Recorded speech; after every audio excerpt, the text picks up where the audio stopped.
حضور علیہ السلام سے جب پوچھا گیا کہ حضور سب سے بڑا گناہ کون سا ہے، تو آقا کریم علیہ السلام نے فرمایا کہ سب سے بڑا گناہ یہ ہے کہ ان تجعل للہ ندا، کہ تو اللہ کے ساتھ کسی کو شریک ٹھہرائے، وہو خلقک، حالانکہ اس نے تجھے پیدا کیا، تجھے تخلیق کیا اور تو اس کا شریک بنا کے بیٹھ جائے، کہ یہ سب سے بڑا گناہ ہے۔ تو راوی نے عرض کی کل تو ثم ایو، حضور پھر اس کے بعد؟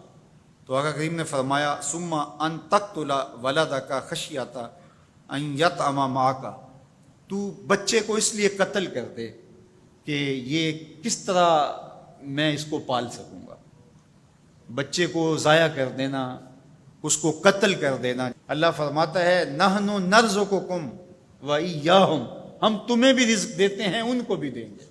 تیسری بات حضور نے فرمایا ان تزانی بحلیلۃ جارک، آپ ہمسائے کی بیوی کے ساتھ بدکاری کریں، تو یہ بڑے گناہوں میں سے۔ ہمسایہ ماں جائے کی طرح ہوتا ہے، اس کی دیوار سانجھی ہوتی ہے، اس کی عزت سانجھی ہوتی ہے، اور اگر کوئی شخص طاق میں رہے اور ہمسایوں کے گھر گھس کے ان کی آبرو ریزی کر دے، تو یہ تین بڑے گناہ جو ہیں ان میں سے ایک بڑا گناہ اللہ کے محبوب علیہ السلام نے ارشاد فرمایا۔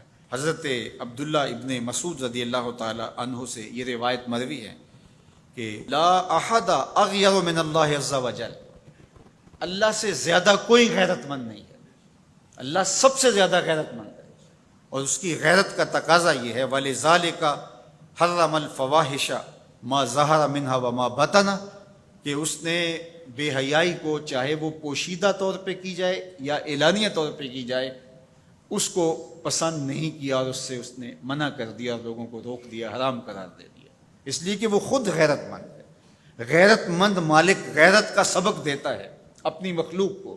اللہ تعالیٰ قرآن مجید میں ارشاد فرمایا وَلَا تَقْرَبُوا الْفَوَاحِشَ مَا ظَهَرَ مِنْهَا وَمَا بَطَنَ، فحش کام کے قریب نہ جانا، وہ اعلانیہ طور پہ کرو یا وہ مخفی طور پہ کرو۔ تو مفسرین نے لکھا کہ جو بدکاری ہے وہ مخفی فحش ہے، اور شراب نوشی یہ اعلانیہ فحش ہے۔ شراب نوش جو ہے وہ چھپ نہیں سکتا، بدکار بعض اوقات ایک مدت کے لیے چھپ جاتا ہے، لیکن یہ بات ذہن میں رکھیے کہ جو بدکار ہے وہ دنیا کے اوپر رسوا ضرور ہوتا ہے، اس کے چہرے کا نور چھین لیا جاتا ہے، اور اس کے اوپر مصیبتیں مسلط کر دی جاتی ہیں، اور اللہ کے قہر و غضب کا شکار ہوتا ہے، اس کی دعائیں قبول نہیں ہوتی، نیک لوگوں کی دعاؤں سے اس کا حصہ نکال لیا جاتا ہے، لیکن بہرحال ایک مدت کے لیے چھپ جاتا ہے۔ لیکن شرابی اپنے جرم کو نہیں چھپا پاتا، تو کہا کہ جو مخفی جرم ہے وہ بدکاری ہے، اور جو ارشاد فرمایا قرآن نے کہ جو ظاہر جرم ہے اس سے مراد جو ہے وہ الخمر ہے، شراب ہے، اور ہر نشہ دینے والی چیز سے حرام کی حرمت آئی۔ کل مسکر خمر وکل خمر حرام، فرمایا ہر نشہ آور چیز شراب ہے، اور ہر شراب حرام قرار دے دی گئی ہے۔ اب یہاں بھی لوگ دلیلیں لے کے بیٹھ جاتے ہیں، میاں وہ بھی ایک مشروب ہے، اس سے کیا فرق پڑتا ہے؟ میاں جب رب نے کہہ دیا تو بات ختم ہو گئی۔ ایک یہودی کے پاس ایک مسلمان مہمان ٹھہرا تو اس نے انگور پیش کیے، تو اس نے بڑے شوق سے لیے، تو تھوڑی دیر کے بعد وہ شراب لے آیا۔ اس نے کہا استغفر اللہ، میں مسلمان ہوں، میں شراب نہیں لیتا۔ تو اس نے ہنس کے کہا یہ جو انگور آپ نے کھائے ہیں شراب اسی سے کشید ہوتی ہے۔ تو اس مسلمان نے کہا کہ آپ کی اہلیہ کدھر ہے؟ تو وہ اپنی اہلیہ کو بلا لایا، تو کہا آپ کی کوئی اولاد بھی ہے؟ کہا ہاں میری بیٹی ہے، اس کو بھی بلا لاؤ۔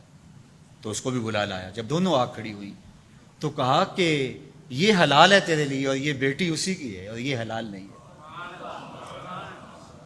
تو جب اس یہودی نے یہ بات سنی فقال اشہد ان لا الہ الا اللہ وحدہ لا شریک لہ واشہد ان محمدا عبدہ ورسولہ۔ کہا اتنی خوبصورت دلیل، اتنی خوبصورت دلیل۔ کہا انگور سے شراب نکلی ہے تو شراب حرام کیوں، انگور حلال کیوں؟ تو کہا مجھے یہ بتاؤ کہ تمہاری بیوی تمہارے لیے حلال ہے، تمہاری بیٹی تمہارے لیے حرام کیوں؟ کہا بات سمجھ میں آ گئی۔ تو میرے رب نے بعض کا تو اس کی حکمتیں ہمارے علم میں نہیں ہوتی، اور حکمت نہ جاننے کی وجہ سے ہم کہتے ہیں کہ یار یہ بات سمجھ میں نہیں آتی۔ یہی تو ہمیں بتایا گیا کہ جو سمجھ میں آئے اس کو بھی ماننا ہے، جو نہیں سمجھ میں آئے اس کو بھی ماننا ہے۔ ہم جنت کو مانتے ہیں نا، دیکھا ہے، یا رب کو مانتے ہیں، دیکھا ہے، وہ سمجھ میں آتا ہے، تو دل میں تو آتا ہے، سمجھ میں نہیں آتا۔ میں جان گیا بس تیری پہچان یہی ہے۔ ہم تو سب سے بڑی حقیقت کو بغیر دیکھے مانتے ہیں، بغیر سمجھے مانتے ہیں۔ ادراک فہم کی حدود سے ورا ہے، عقل و خرد کے دائروں سے ورا ہے، لیکن اس حقیقت کو ہم مانتے ہیں تو اس کے کہے ہوئے کو کیوں نہیں مانیں گے؟